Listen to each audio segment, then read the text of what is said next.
When I was going through college, I did 5 years of college work in less than 4. When I went through college, I went summer. I went evenings. I started early, I ended late. I came out after 4 years of college with 2 degrees. And I was also graduated summa cum laude. All that to say that, did you think I put forth effort when I was in college? Well, I did. That was definitely a priority for me. But let me tell you a little secret. I don't even know if I should tell you this, but I was dying to get out of college. I wanted to get on with real life. I wanted to get in and get out. I knew what I wanted, so it was definitely a priority for me to get in there, pass my classes, do the best I could, and get out. Because I was really done with school after high school. I was like, I just want to move on with life. Right? I wanted to do many other things. I had a lot of interest, but I did put forth my own effort. What if I asked you to think about what college success would look like for you? What does college success look like to you? Whatever that means to you, I just told you what it meant to me. Okay, that's what it meant for me. Whatever it means to you, it can happen. It's out there. It's alive. It's doing well. People are being successful in college. What if I said, all you have to do is know what to do? If I shared 3 strategies with you, 3, and I said, if you do these 3, you are going to have that college success that you just thought of. It's yours for the taking. Would you do it? Would you do it? What if I said, well, you know what? I know 3 strategies, but I want to give you 4 strategies. And maybe if you just use a few of them, you can have what you just thought of. You can have that college success. Would you do it? Let me see your hands. Right, it's there. It's there for your taking. This class is really smart. I like this class. I'm going to give you more than 4. Okay, let's see how many we can get to. And using these strategies, I promise you can have that college success. I'm going to tell you a few things that might be contrary to what you've always been told. Intelligent practice. How to study smarter and not harder. We have to stop working so hard. How many of you heard that phrase before? You just work hard at college success. Yeah. How many of you are hard workers? How many say, I'm a hard worker? Are you successful? How many of you have family members or know people who work very hard in their jobs? How many of those same people are wealthy? Working hard is not synonymous with being successful. It's working smarter. In college, I see those students who do well, achieve well, and it's not because they're smarter. It's they know, they have the knowledge of how to use strategies to make the most use of their time. There's a story of 2 woodcutters. They were arguing one day. These 2 woodcutters, they were arguing, saying, I can cut down more wood than you. They were going back and forth, they were bickering. So the next day, they had a little contest. Who could cut down the most wood? So they start at the same time. They go into their area of the forest, and they both start chopping down wood.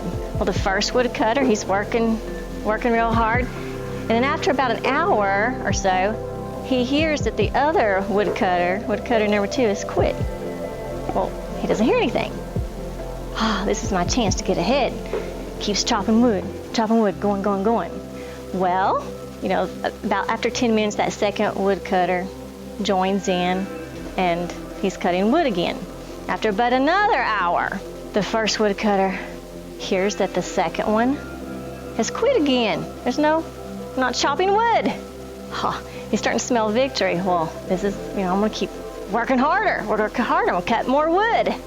And this continues through the day, same process. And then at the end of the day, when the time has expired, the first woodcutter knows he's going to, he won. No contest, right? He never stopped.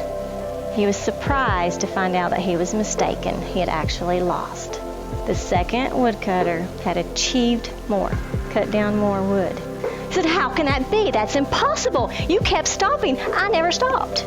The second woodcutter said, it's simple. Those minutes that you heard that I wasn't chopping wood, I was sharpening my axe. The sharper axe can cut down more swiftly, get more done in a shorter amount of time. So we are going to learn how to sharpen your axe. So I want to provide for you some tools, because really learning strategies, these successful strategies, it's just knowledge. That's the answer. It's knowing what to do, what tool to use to help you out in your college journey, in your path for success. Remember, I asked you, what does college success look like for you? It's just knowing strategies and how to use them. And that's what your higher achieving students do. They know which strategies to use and when to use them, how to use them. It's like having a toolbox and saying, okay, it's time to use this tool. Think about a construction worker. He's going off to the job, and the only thing he takes with him is his hammer. He's not going to do his job very well, or it's going to take him a lot longer. I mean, where's the drill? Where's the circular saw? Where's the axe? Where is all the tools that he needs to complete his job? So just like a construction worker, you need your tools. Our intelligent practice says it's your grit, it's that burning desire within you, that effort that you're going to put forth to not give up, plus help from others. That's just really knowledge, using other people's knowledge to help you along the way. And then good strategies.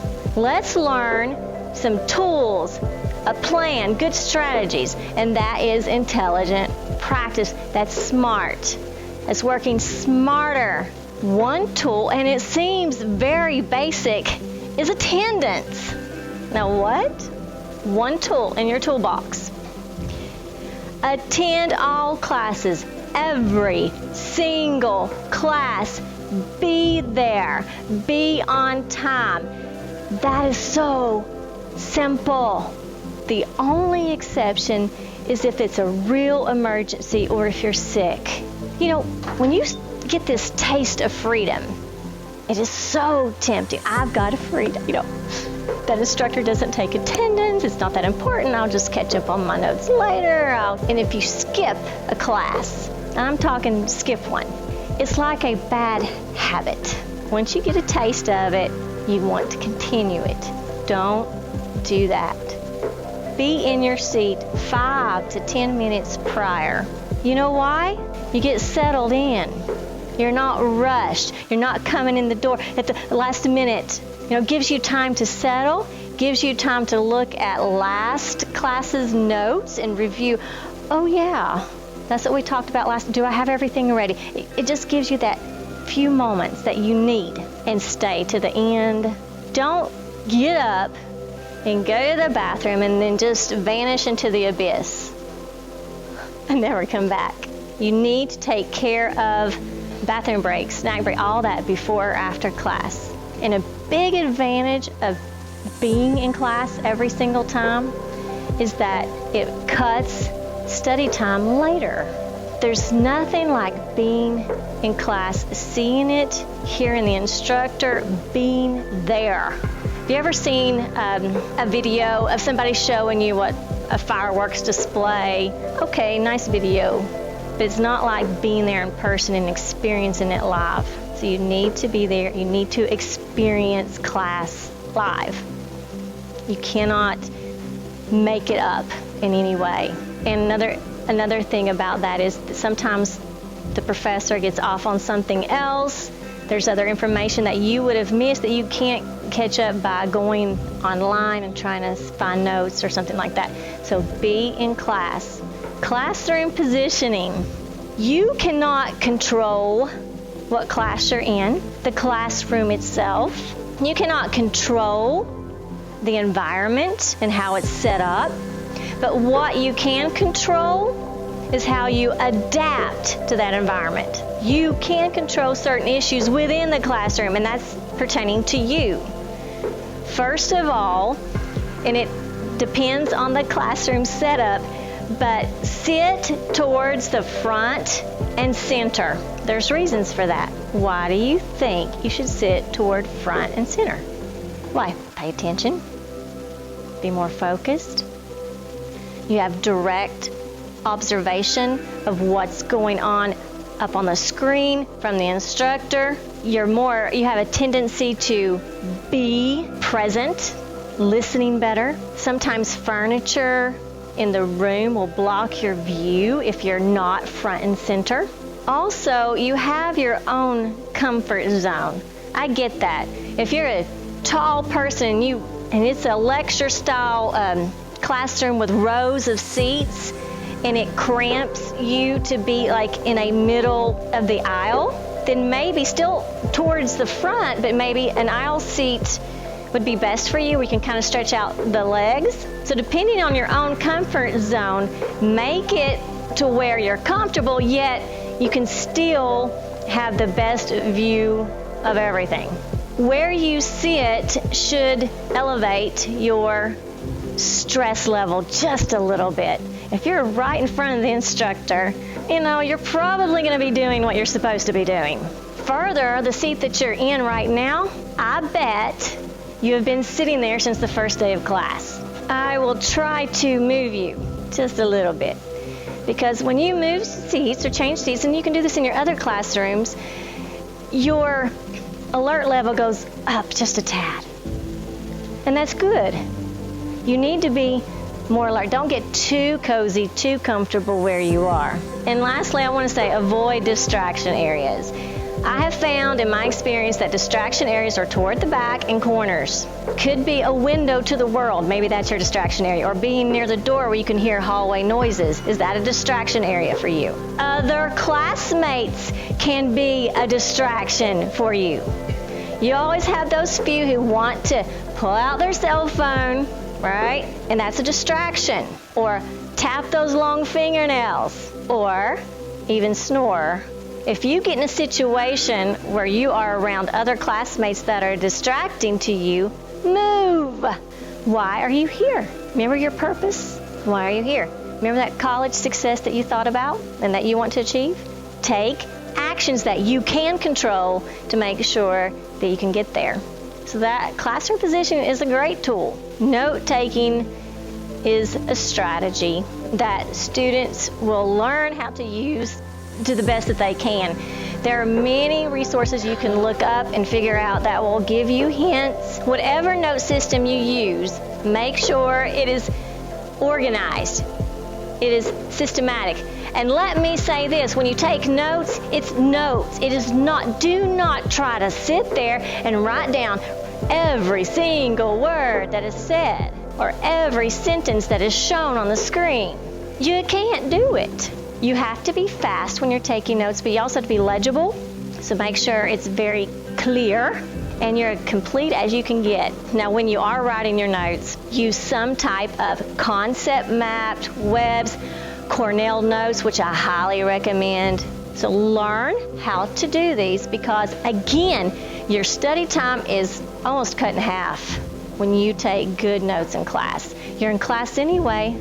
Learn how to get the most out of your time that you're in class so that when you're out of class, it doesn't take as much time.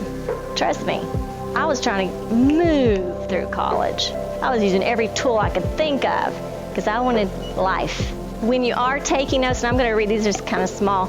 When you are taking notes, know your goal and objective and write it at the top. Whenever you are in a class, you need to make sure your name, course number, and all that information, section number is on there, including the date so you know where to reference it back to. If typing, some of you like to type notes, that's okay if that's your preference, but continue to save your notes as you're working. You don't want to lose them. Listen, one time I typed up a whole book, but my mistake was I wasn't saving it or backing it up, and I lost that entire book because my computer crashed.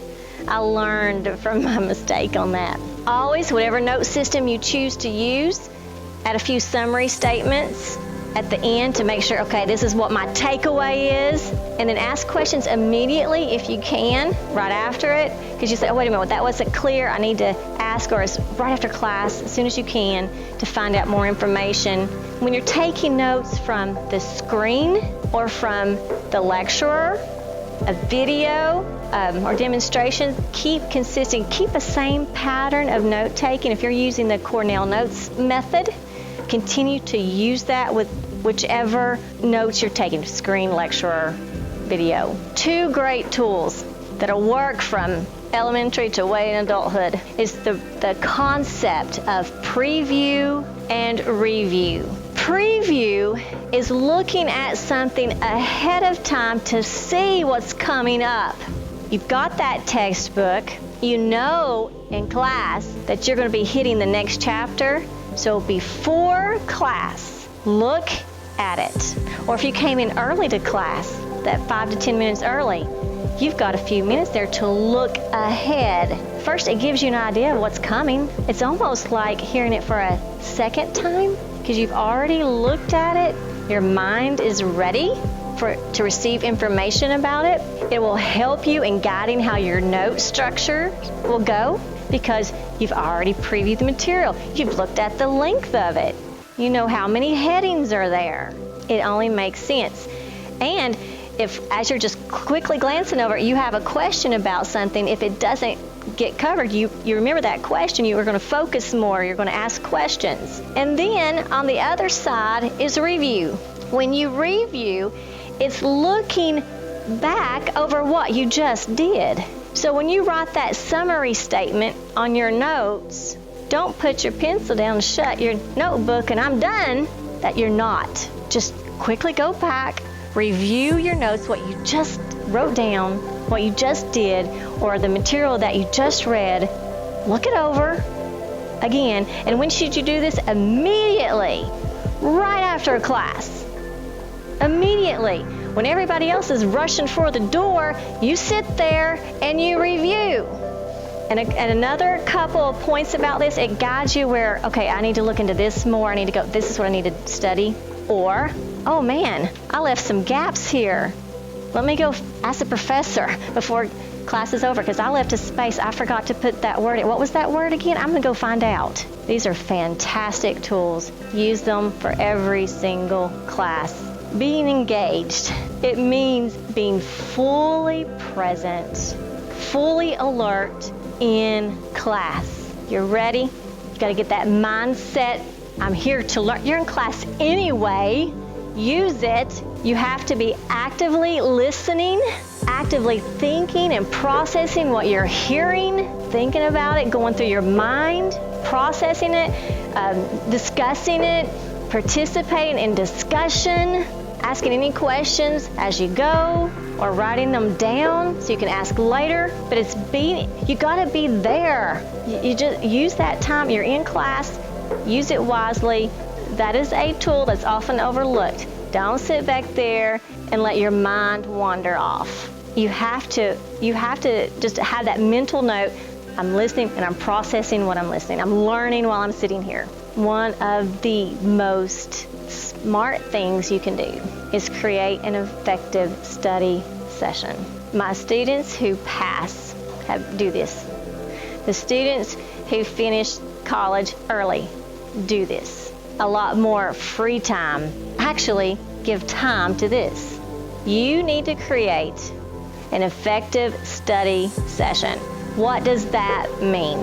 That means you block off a time of your day, just like a class. A class time is set. You have to be here between this time and this time every Tuesday and Thursday, or whatever your class time is. Your study session is set.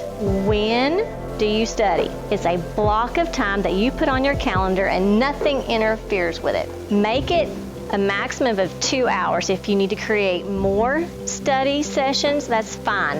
It should be 4 days a week. Now that might seem a lot. You mean I've got to have 2 hours for 4 days a week? Yes, I do mean that. Now, as you get into your classes, you're going to realize about how much time you need for each of those classes, and it could vary, but have that set time blocked off. And here's the rule of thumb. How much time do I really need? Well, if you spend 1 hour in class, you need 2 hours of outside class time to work, to study, to work on projects, to do your assignments. So when you're making your calendar, when you're making your schedule, on that schedule, just as important as your class time is your study time. It is a class to you. Make it like a class to you. Now here's what I suggest. Do it right after your class. There are people out there who say, well, just sit in the classroom and study right there. I don't believe in that. I feel like you have sat in class a long time. I feel it is important to get your body up, move, walk. If your study block is set for the library, then you get to get up, walk, exercise a little bit to the library. Maybe, take a little break there, maybe get a snack, and then resume, go into your study session. And another plan that I want to suggest is when you're in your 2 hour block time, you work 20 minutes to 30 minutes only. Don't go and work from beginning to end for 2 hours straight. That is going to drain you. And study shows the brain and how we learn. We learn what we study at the beginning and at the end best. What gets in the middle gets lost sometimes. So if you're studying in 20 to 30 minute increments, you study, then at that 20-30 minute break, get up, just move, stretch, get some water, and then sit back down for another 20 to 30 minutes. My least successful students will do this. They won't create a study session. They won't plan it out, but they'll cram for an exam last minute. All right? Or they'll complete their assignment, right before it's due. That is not effective. And that's what my least successful students end up doing. In a study session, you need to have an actionable plan. If you just think, well, I'll just go there and sit, and don't really have a plan in your mind that's consistent, it could fail. So know your goal for each study session. Today, I'm going to study for an exam. Or I need to work on this project. It can be a mental thing, but you need to know your goal. Why are you studying today? Create a consistent structure, that 20 to 30 minute block of time, quick break, 2 hour max time total. And at the end of each study session, just kind of go back and say, okay, this is what I learned. Can I summarize it? Do I need to go seek out resources and get more help because I don't get it? Did I meet my goal? Remember the goal you set? Ask yourself, did I meet my goal? Did I finish my project that I set out to do? Number one, it boosts your confidence when you meet your goal. And you're like, wow, that feels good. I got it done, and ahead of time too. I might get to turn it in early and not have to worry about it. I'm going to have a bigger break now next time. It's a success formula in a way, and success breeds success. You'll get in the habit of doing this, and it'll become second nature. And never forget to evaluate your progress. Are you moving ahead? How are you doing things? Is it turning out good? Is it turning out well for you? If it is, you're doing it right. Keep it up, keep going, stay the course. If not, hey, my grades are not showing, they're not reflecting all this study time I'm putting in, all these tools that I'm using. So if that happens, determine the problem area as quickly as possible and then change it up. When you have determined the problem area and you need to change it, seek help, because you may not know what to do or how to change it. But that's something you have to mentally think about, what's going wrong and how do I need to change it. and then try something new. Maybe the note-taking style is not working for you, so try a different way and just see what happens. Just like if you've never sat front and center in a classroom, try it. See what happens. See if you don't focus better. In sharpening our axe and using the correct tools from the toolbox, you can succeed. Use that intelligent practice formula. Attend all your classes. Come early. Stay just a few minutes after to gather your thoughts and review. Sit front and center. Avoid those distractions. Be engaged. Be present. Involve yourself in the discussions.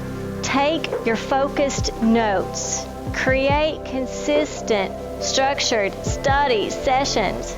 And evaluate. Think about, is it working or do I need to improve in some area? Are these a lot of tools? Raise your hand if these are a lot of tools and you think you could do a few of these. If not all of them, right? Is this rocket science? No. They're simple tools that you can use to succeed. It's not the load that breaks you down. It's the way you carry it. So let's go and be successful.